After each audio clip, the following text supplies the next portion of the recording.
Hello dear students, welcome to another online class. We are discussing the first chapter of plus 2 business studies and the name of our chapter is Nature and Significance of Management. This is your 7th class. നമ്മൾ പഠിക്കുന്നത് plus 2 ബിസിനസ്സിലെ ഒന്നാമത്തെ പാഠത്തിൻ്റെ പേര് nature and significance of management. ഇത് 7ാമത്തെ class ആണ്. 6ാമത്തെ ക്ലാസ്സിൽ എന്താ പഠിച്ചത്? Levels of management. ഓക്കെ, അപ്പോൾ ക്ലാസ്സിലേക്ക് പോകുന്നതിന് മുമ്പേ ഈ ചാനൽ ഇതുവരെ സബ്സ്ക്രൈബ് ചെയ്തിട്ടില്ല എങ്കിൽ താഴെ കാണുന്ന സബ്സ്ക്രൈബ് ബട്ടൺ പ്രസ് ചെയ്യുക. കൂടാതെ തൊട്ടടുത്തുള്ള ബെൽ ബട്ടൺ കൂടെ പ്രസ് ചെയ്യുക. അങ്ങനെയാണെങ്കിൽ പുതിയ ക്ലാസ്സുകൾ അപ്ഡേറ്റ് ചെയ്യുന്ന സമയത്ത് you will get notification. Our today's topic is functions of management.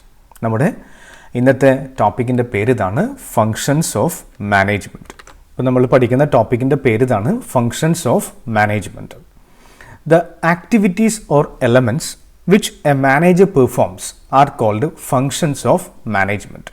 ഒരു കമ്പനിയിലെ മാനേജർ എന്തൊക്കെ കാര്യങ്ങളാണോ ആ കമ്പനിയിൽ ചെയ്യുന്നത്, ആ കാര്യങ്ങളെ വിളിക്കുന്ന പേരാണ് ഫങ്ഷൻസ് ഓഫ് മാനേജ്മെൻറ്റ് എന്ന്. മാനേജ്മെൻറ്റിൻ്റെ പ്രവർത്തനങ്ങൾ നമ്മൾ പറഞ്ഞു കഴിഞ്ഞു. Management is an organised activity. It is needed to control a group activity. And especially, mainly it is needed in a business unit because a businessman trying to achieve a particular objective and he is utilizing various resources and sometimes the amount collected by a businessman is not belongs to him. Businessman will collect the required finance by way of issuing shares or debentures or by raising a loan from a bank, etc. And resources needed or the resources available in a business is scarce in nature, and in order to earn profit, the available resources must be utilized in a proper way. In order to utilize the available resources in an efficient manner, definitely a businessman need an efficient management. And generally in a business unit, the management or the manager will perform various tasks or various duties. And the duties of a manager is known as functions of management. ഇത്രയുള്ളൂ മക്കളെ. ഒരു കമ്പനിയിലെ മാനേജർമാർ ചെയ്യുന്ന പ്രവർത്തനങ്ങളെ വിളിക്കുന്ന പേരാണ് functions of management എന്ന്.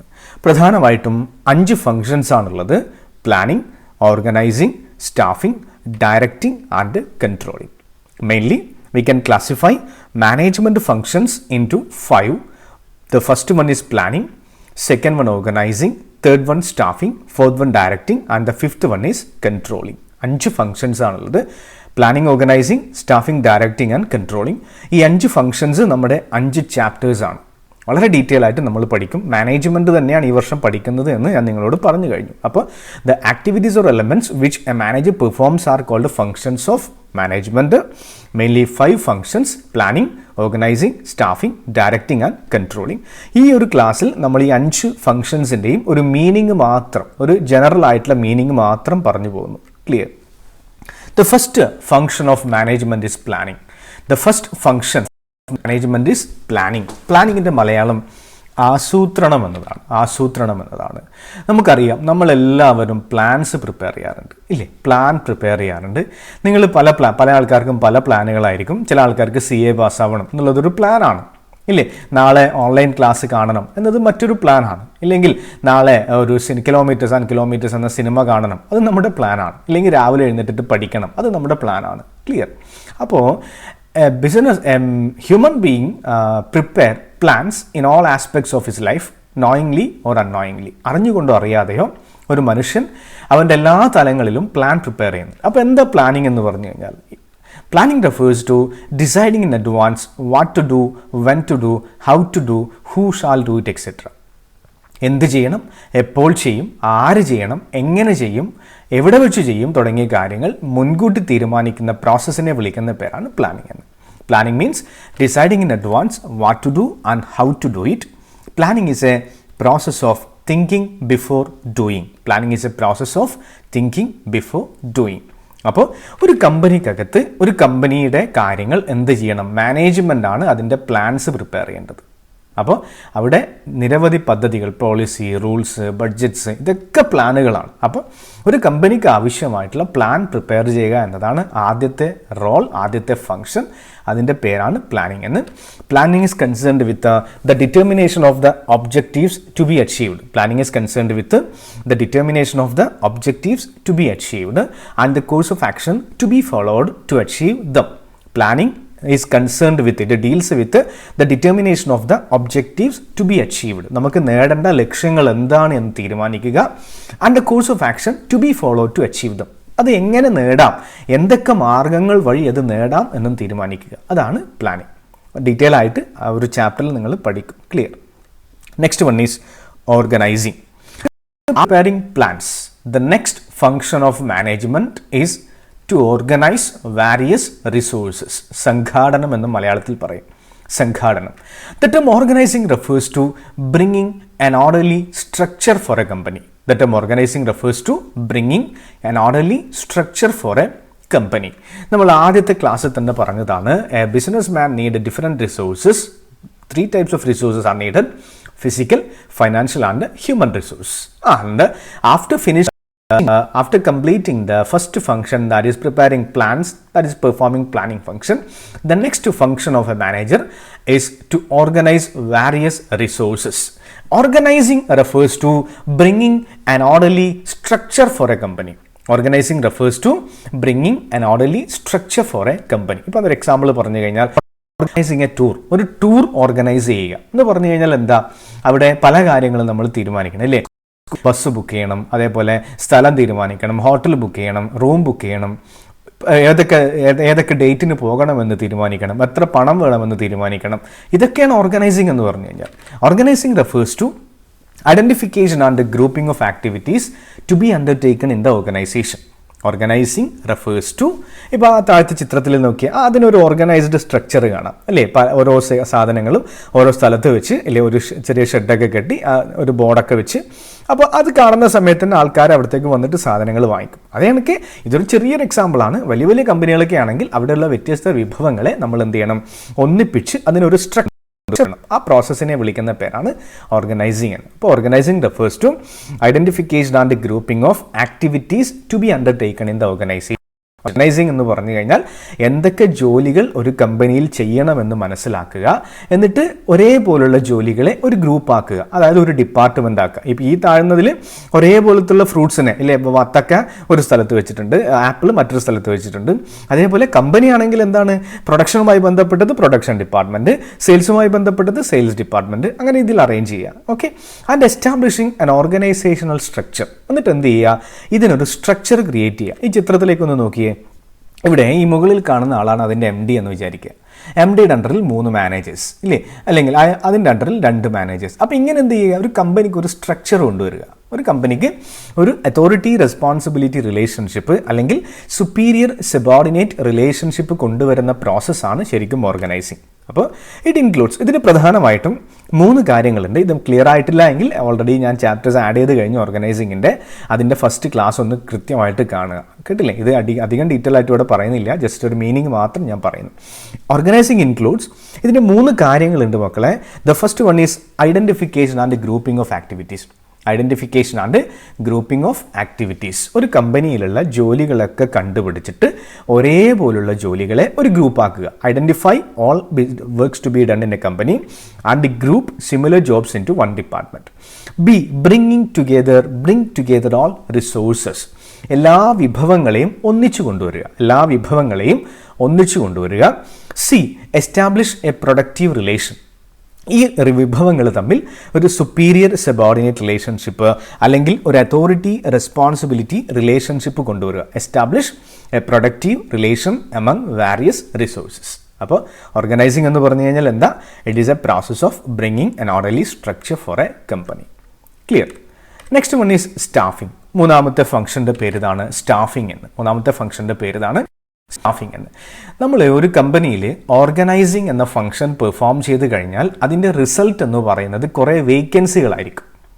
As a part of performing organizing function, the outcome of organizing will be a number of vacancies in a company.